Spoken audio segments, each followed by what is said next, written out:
Stop, stop. Non, non, non. Genève, ville de paix. Notre État se veut trait d'union au cœur de l'Europe. Dans le contexte des conflits israélo-arabes qui se sont succédés depuis 1948, il y a eu la tentative d'amener la Syrie à la table de négociation.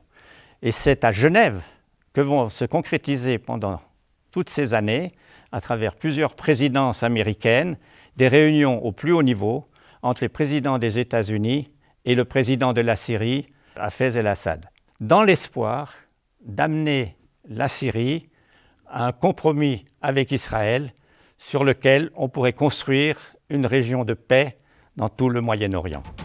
C'est ce somptueux plateau de 600 km² qui est au cœur des négociations israélo-syriennes. La Syrie souhaite la rétrocession du Golan selon les frontières d'avant 67, lui donnant accès au Jourdain et au lac de Tibériade. Israël est aussi favorable à un retrait, mais selon les frontières établies en 1923, ce qui lui laisserait le contrôle des sources d'eau.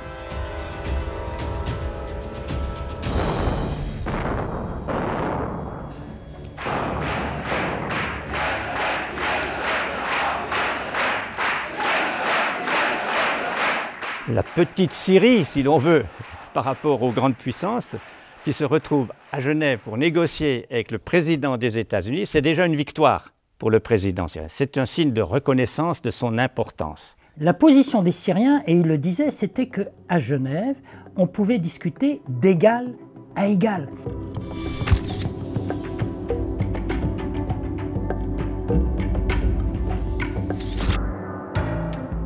À 15h08, le président syrien pose un pied sur le sol suisse, alors que des reporters qui attendent depuis des heures enregistrent ses déclarations. Dans l'après-midi, le ciel se découvre pour l'arrivée de Jimmy Carter.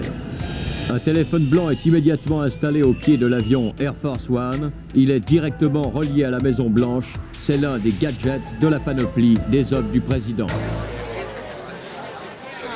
I want to express my deep thanks to President Assad for being willing to come to Geneva to meet with me. Le président Assad restera très ferme, surtout au chapitre des frontières. Mais cette conférence sera toujours considérée comme un échec.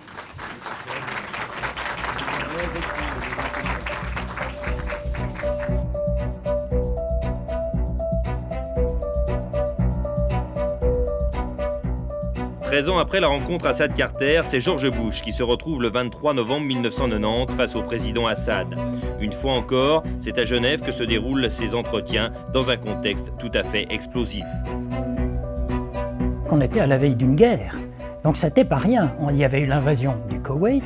Qu'allaient faire les Américains? Est-ce qu'il y aurait une coalition internationale? Et surtout, et c'était ça l'objet de cette rencontre à Genève, est-ce qu'il y aurait une caution arabe, c'est-à-dire est-ce qu'il y aurait des troupes arabes qui allaient participer à cette coalition qui n'était pas encore tout à fait fixée.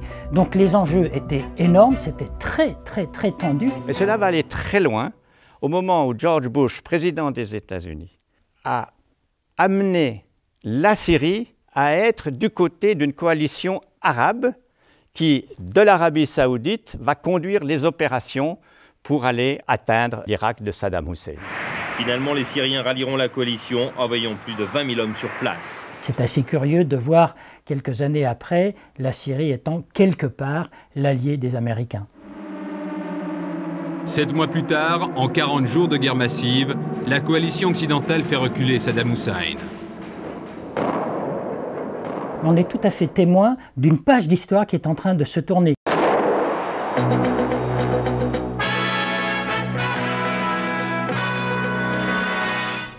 Madame, Monsieur, bonsoir. Édition spéciale du Téléjournal à l'occasion du sommet de politique étrangère qui a pour cadre ce week-end Genève.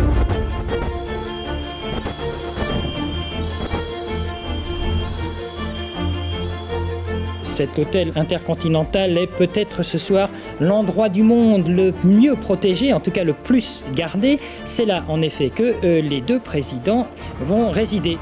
Les soldats seront armés, ils ont reçu l'ordre de tirer sur toute personne qui pénétrerait dans le périmètre interdit.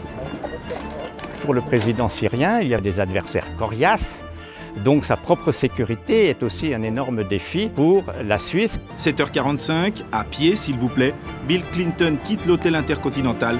Les journalistes sont là, quelques badauds ébahis aussi, qui ne veulent pas rater le premier footing jamais effectué par un président américain dans la cité de Calvin.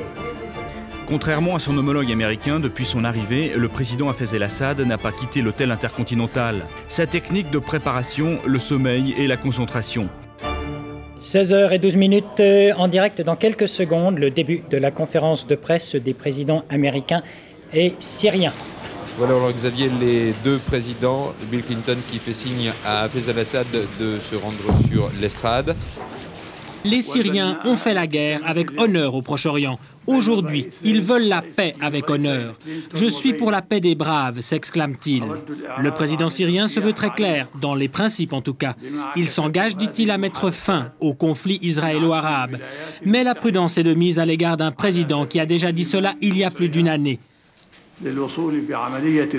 Hafez el-Assad a la réputation d'un talent diplomatique exceptionnel. Le correspondant de la télévision suisse romande insiste, ironique.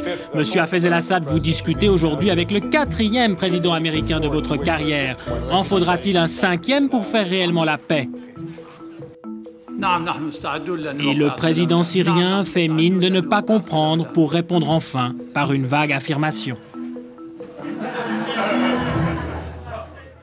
Il avait cette endurance à donner le change, à faire croire qu'évidemment, tout était possible, c'était dans son intérêt pour apparaître justement comme l'interlocuteur privilégié du monde arabe avec les États-Unis.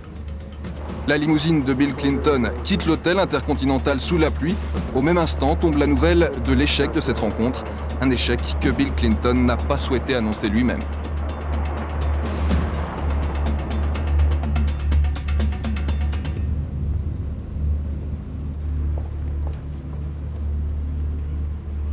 Ces réunions de Genève, au plus haut niveau, sont des échecs successifs. On y a beaucoup cru. En fait, j'ai passé l'essentiel de ma carrière à croire qu'on aurait une résolution du problème du Proche-Orient. Et ça va avoir des retombées aussi sur la popularité du président Clinton aux États-Unis. Si Clinton avait pu ramener aux États-Unis, évidemment, un accord de paix et de reconnaissance entre la Syrie et Israël, c'était évidemment une augmentation de son crédit considérable au niveau de l'opinion publique américaine et bien au-delà, bien entendu.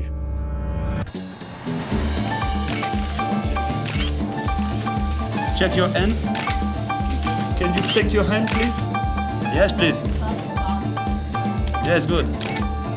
Thank you very much. Thank you.